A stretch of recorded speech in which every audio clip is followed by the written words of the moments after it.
श्रोत्रं चक्षुस्पर्शनं च रसनं घ्राणमेव च अधिष्ठाय मनश्चायं विषयानुपसेवते। और वो जो जीवात्मा है अब इस शरीर को छोड़ के गया, अब उस शरीर में स्थित हुआ, तब उस शरीर में स्थित होकर के जीवात्मा आंखों से, कानों के द्वारा, इंद्रियां में सब इनके साथ ही ले गया, त्वचा को, रसना को, घ्राण जो नाक है, मन है, इनका आश्रय लेकर के इनके सबके सहारे से फिर विषयों का सेवन करने लगता है। इन्हीं के द्वारा वो जीवात्मा खुद कैसे, खुद नहीं कर सकता विषयों का सेवन, इनके आश्रय से करता है, इन्हीं के द्वारा। आंख नहीं हो तो देखेगा कैसे, कान न हो तो सुनेगा कैसे, इनके सहारे से वो देखता है, सुनता है, स्वाद लेता है, भोग भोगता, सब करता है। इन इंद्रियों के सहारे से वो जीवात्मा, मालिक जो है, ये नौकर है। लेकिन नौकर है ये, लेकिन खुद नौकर बना हुआ इनका। ये जैसे नचाते हैं वैसे नाचते हैं, क्यों? अपना होश ही नहीं है कि मैं भी कुछ हूं।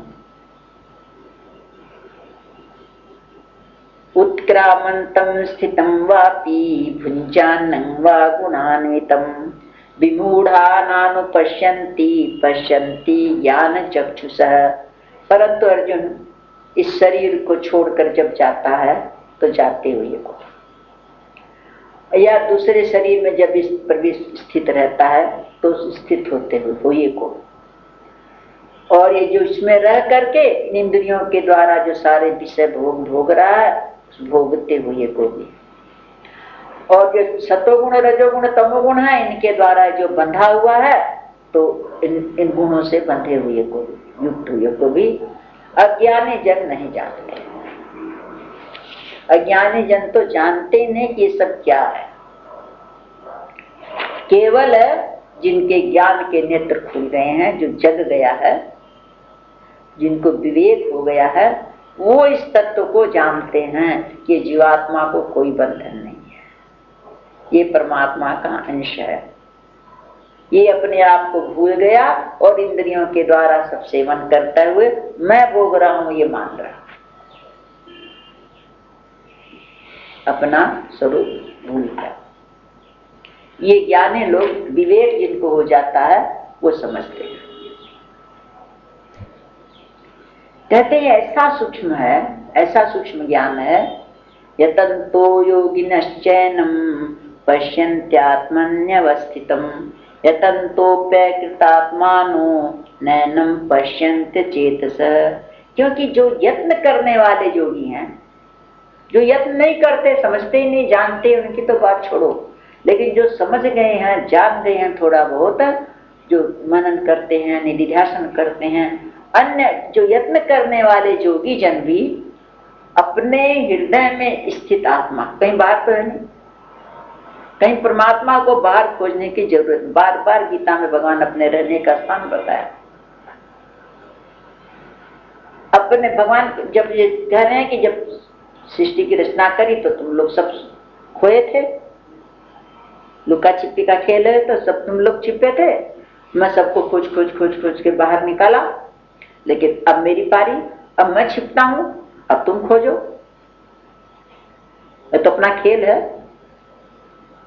भगवान ग्वाल बालों के साथ खेलने गए जाते थे तो बेईमानी करते थे, तो लुका छिपी का खेल होता ना, छूने होने का, उनको कोई छूता नहीं था।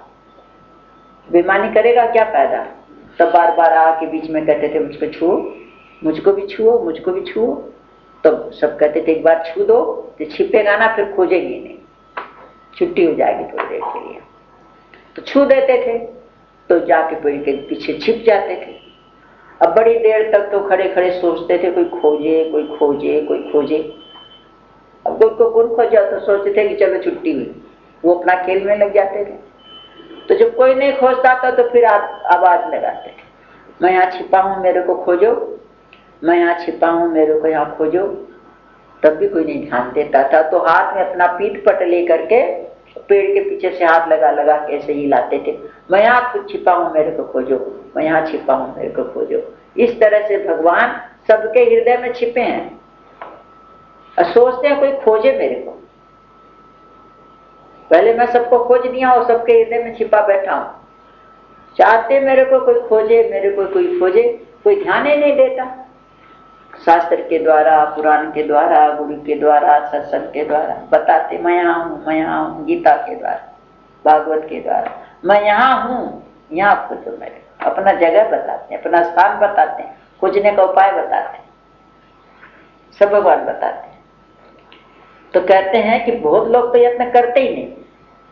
जो ज्ञान की जिनके नेत्र खुल गए, जिनको विवेक हो गया, जो मेरे को तत्व से जान गए हैं, वही लोग मेरे को खोजते हैं। तो वो यत्न करने वाले योगी जन भी अपने हृदय में स्थित मैं आत्मा हूं, इस आत्मा को तत्व से वही जानते हैं। किंतु जिनके नेत्र ज्ञान के खुले नहीं है, विवेक जिनको हुआ नहीं है, मान मोह जिनका मिटा नहीं है, इंद्रियों के जो बस में ही पड़े हैं, परमात्मा नाम की कोई चीज है जो भी नहीं जानते, उन्होंने तो अपने अंतःकरण को शुद्ध किया नहीं। तो जिन्होंने अपने अंतःकरण को शुद्ध नहीं किया, वो अज्ञानी जन तो यत्न तो करते रहते, यत्न करते रहने पे व्रत करेंगे, उपवास करेंगे, तीर्थ जाएंगे, ये करेंगे, दान करेंगे, बड़ा बड़ा नाम कमाएंगे, पेपरों में छपवाएंगे, ये यत्न तो करते हैं, लेकिन आत्मा को नहीं जानते, आत्मा को नहीं जानते। यत्न करते रहने पर भी क्यों अंतःकरण शुद्ध ही नहीं है। तो शुद्ध जहां नहीं है, वहां दर्पण शुद्ध नहीं हो तो प्रतिबिंब कहां दिखाई पड़ेगा। उस आत्मा को नहीं जानते हो, इसको उसको तो वही लोग जानते हैं जो यत्न करते हैं, जिनके ज्ञान के चक्षु खुल गए हैं, मान मोह जिनका मिट गया, पहले जो बता गए हैं, जिनकी स्थिति ऐसी हो गई।